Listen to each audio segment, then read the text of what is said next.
Assalamualaikum warahmatullahi wabarakatuh. Pada kesempatan kali ini saya akan menjelaskan tentang fungsi dan tidak fungsi.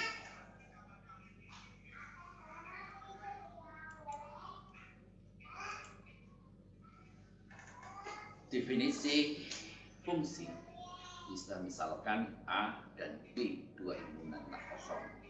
Fungsi dari A ke B adalah aturan yang mengaitkan setiap anggota A dengan tepat satu anggota B. Aturannya, setiap anggota harus habis terpasang dengan anggota B. Tidak boleh membentuk cabang seperti ini. Ini adalah cabangnya. Ini bukan fungsi. Contoh lain, misalkan A ke B satu lagi. Ini namanya fungsi. Tetapi kalau di sini bukan fungsi karena ada cabang. Ini bukan fungsi. Ada dua kawan. Ini ada yang tidak memiliki kawan atau kosong. Ini juga bukan fungsi. Secara garis besar, jenis fungsi terbagi menjadi dua. Ada fungsi aljabar, ada fungsi non-aljabar atau transenden. Fungsi aljabar terbagi menjadi dua, ada fungsi irasional dan fungsi rasional. Sedangkan fungsi rasional terbagi lagi menjadi fungsi polinom, ada fungsi linier, ada fungsi kuadrat, ada fungsi kubik, ada pi kuadrat, dan fungsi pangkat. Sedangkan fungsi non-aljabar seperti fungsi eksponen, fungsi logaritma, ada fungsi trigonometri, fungsi hiperbola. Semuanya ini sebenarnya Anda sudah pernah mempelajari dari mulai waktu SMP, SMA, yang misalnya IPA sudah mengenal fungsi eksponen, fungsi logaritma, trigonometri, hiperbola. Itu. Fungsi rasional seperti buat sebuah fungsi Y sama dengan 1 ditambah 2x, 3 min 3x kuadrat plus 4x pangkat 3 plus 12 sampai dengan 12x pangkat 11 dalam kurung pangkat 11. Dan fungsi polinom Y sama dengan 1 plus 2x min 3x kuadrat plus 4x pangkat 3 plus 12 sampai dengan 12x pangkat 11. Ini fungsi linier, yaitu Y sama dengan 1 ditambah 2x. Sebenarnya di sini ada pangkatnya 1. Dan fungsi kuadrat, ini ada pangkatnya 2. Kemudian kubik, di sini pangkatnya 3. Kemudian pi kuadrat, di sini ada pangkatnya 4. Kemudian fungsi pangkat, Y sama dengan X pangkat N adalah bulat positif. Fungsi eksponen, Y sama dengan 2x. Kemudian fungsi logaritma, Y sama dengan N log X. Kemudian fungsi berbola, Y sama dengan X pangkat N adalah real negatif. Itu persamaan fungsi. Kemudian kita akan fokus pada pembahasan tentang fungsi. Di sini adalah fungsi linier. Kemudian ada istilah di dalam fungsi, ada istilah kemiringan dan titik potong sumbu. Kemiringan sudah dikenal dengan slope dari fungsi linier dengan satu variabel bebas X adalah sama dengan perubahan dalam variabel terikat dependen dibagi dengan perubahan dalam variabel bebas independen. Dan biasanya dilambangkan dengan huruf M atau yang mengenal dengan huruf B. Itu di sini istilahnya menggunakan M, umpamakan. M sama dengan delta Y per delta X atau Y2 min Y1 per X2 min X1. Kalau kita lihat dari segi grafiknya, kalau gambarnya seperti ini namanya kemiringannya positif. Kemudian kalau gambarnya seperti ini namanya kemiringannya negatif. Kemudian kalau ini kemiringannya 0, kalau yang sebelah sini adalah kemiringannya tak tentu. Kemudian bentuk umum fungsi Y sama dengan A0 plus A1X atau juga boleh Y sama dengan ABX. Bentuk ini disebut dengan sebagai kemiringan titik potong atau slope intercept. Bentuk seperti ini bila dilihat dari letak kedua variabel X dan Y, maka bentuk ini dapat disebut sebagai titik eksplisit karena variabel bebas X dan variabel terikat Y saling terpisah oleh tanda sama dengan. Kemudian bagaimana cara menentukan persamaan garisnya? Ada dua metode. Ada yang pertama yaitu metode dua titik. Rumus dasarnya Y-Y1 per X min X1 sama dengan Y2 min Y1 per X2 min X1. Atau juga boleh Y min Y1 per Y2 min Y1 sama dengan X min X1 per X2 min X1. Tinggal dipilih model rumus-rumus di sini yang Anda anggap lebih mudah untuk Anda pahami, sehingga nanti akan mudah dalam membuat sebuah persamaan garis. Kita lihat pada contoh, misalkan dicari persamaan garis yang melalui titik 3,2 dan 4,6. Penyelesaiannya bagaimana? Ini X1-nya 3, X2-nya 4. Ini 3, ini 4. Kemudian Y1, 2.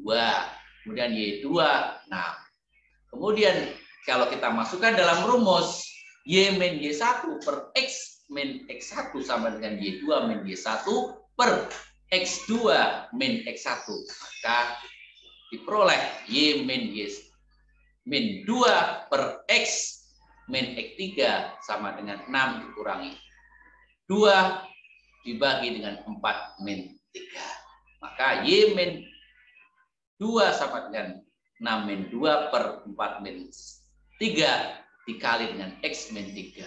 Maka ketemu Y min 2 sama dengan 4X min 3. Maka Y sama dengan 4X min 12 ditambah 2. Dipindahkan dari sisi sebelah kiri menjadi positif. Y sama dengan 4X min 10. Ini namanya persamaan garis. Bagaimana cara menggambarnya? Anda umpamakan.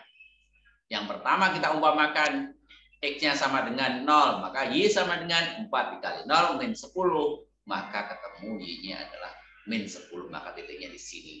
Kemudian yang kedua, jika Y-nya 0 sama dengan 4X min 10, ya, sama dengan 2,5, maka titiknya di sini ada tarik garis. Ini namanya cara membuat garis persamaan garis. Kemudian yang kedua ada metode satu titik dan satu kemiringan. Rumusnya Y min Y1 sama dengan M dikali X min 1.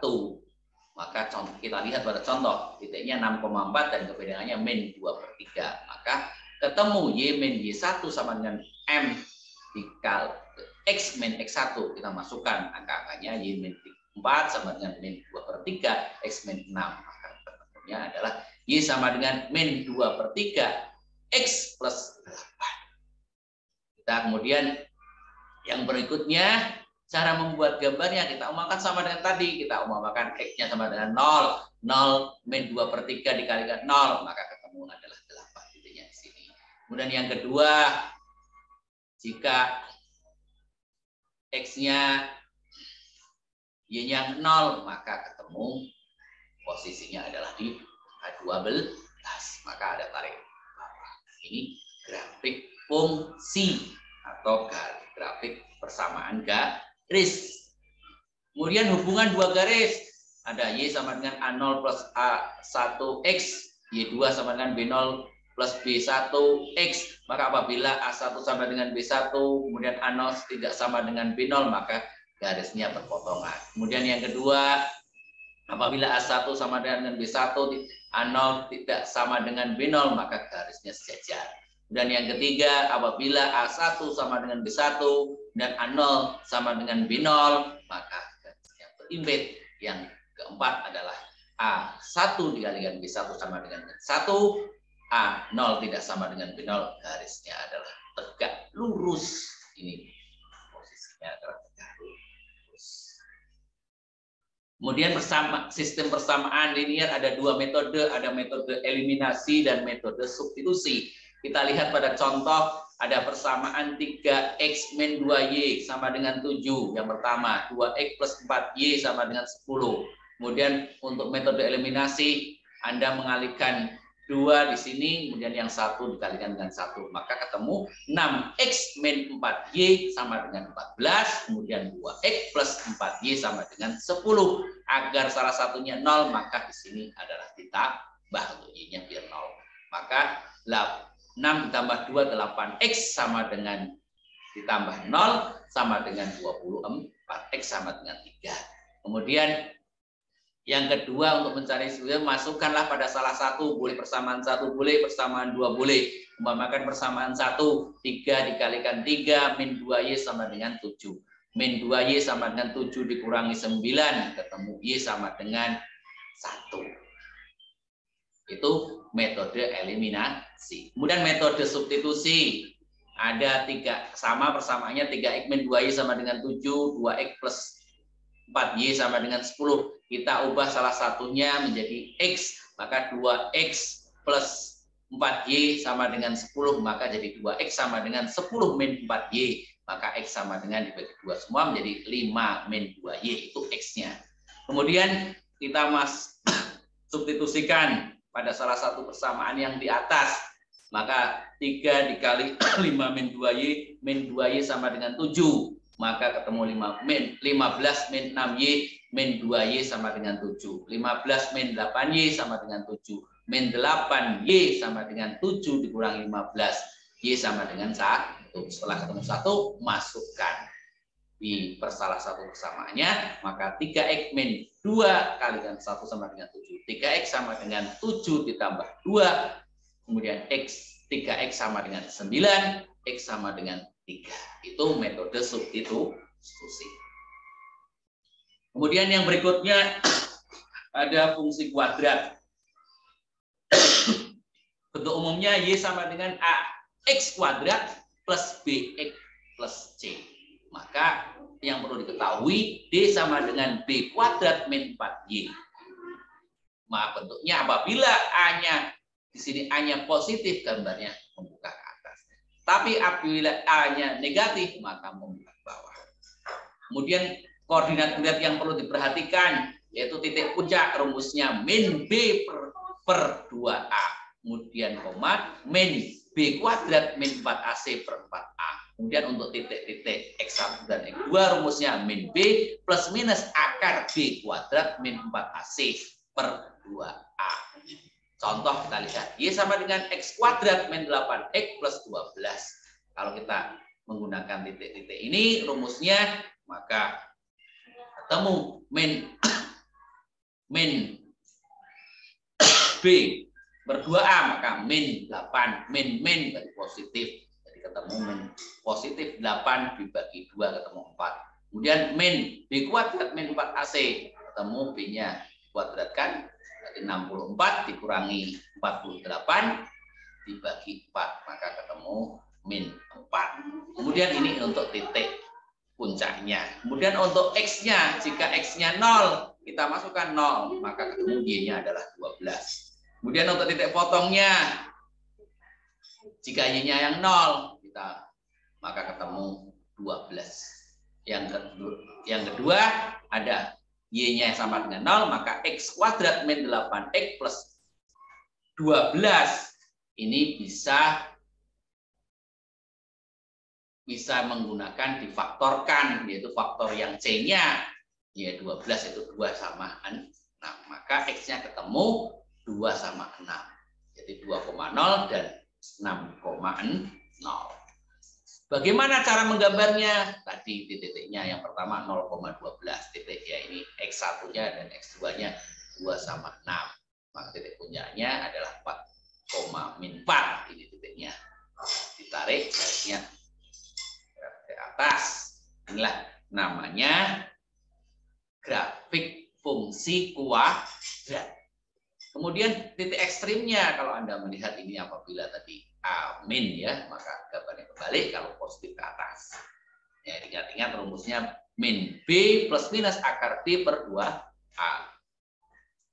Kemudian posisi parabolanya, apabila D-nya, kalau kita menghitung D-nya positif, maka gambarnya memotong. Ingat-ingat. Kemudian kemudian D-nya sama dengan 0, maka parabolanya adalah menyinggung min B per 2A. Kemudian jika D-nya negatif, maka parabolanya tidak memotong, ya, tidak memotong, bukan mengambang. Itu hal-hal yang bisa Anda pelajari, yang bisa saya sampaikan untuk pada materi kali ini kaitannya dengan fungsi dan grafiknya. Semoga Anda bisa memahami apa yang saya sampaikan. Semoga bermanfaat. Assalamualaikum warahmatullahi wabarakatuh.